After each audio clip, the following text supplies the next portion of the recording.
Hello friend, welcome back to Toyota Maintenance YouTube channel. You are looking with me on 2013 Toyota Highlander with the V6 engine. This is limited four-wheel drive. I performed bunch of inspections already on this vehicle, namely engine air filter, MAF sensor, and obviously the last part of intake which should be inspected is the throttle body.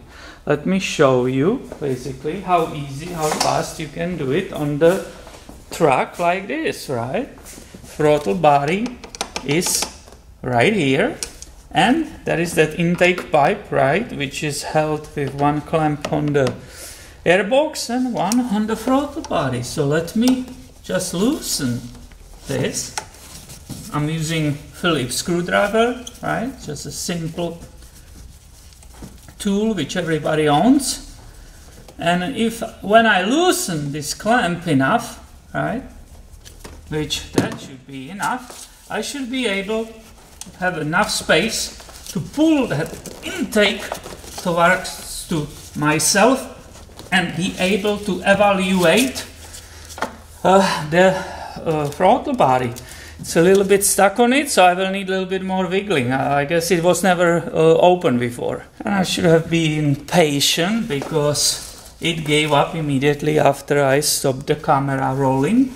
And basically, if I'm really just inspecting it, right, all I have to do gain the view of the throttle body. So I will push the whole intake tube down, and now I will show you with the camera walking around what I see. And I can see, yes, it never was probably opened yet. We will zoom in together. You will have a view of that butterfly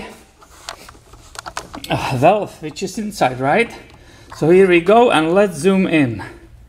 And I'm pretty sure you will agree with me. You see that black stuff? It's not supposed to be there. It's restricting the air for the idle.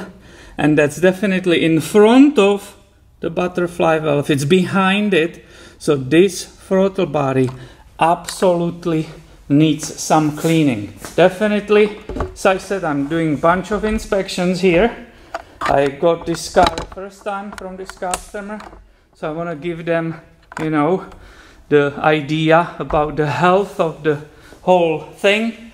And I'm going to recommend this cleaning. There's no question about it. And in my opinion, this should be part of the normal maintenance, right? Let's put it this way. If this vehicle is mine, I will always, and I just bought it, I will always go and look at it because that throttle body needs to be clean for the engine and the computer and all the sensors to work correctly. I hope you enjoyed this video. It gives you an idea what you can do even by yourself, and you don't have to pay anybody. Please make sure you are subscribed. I have way more coming your way very soon. Thanks for watching today, and have a wonderful day, my friend.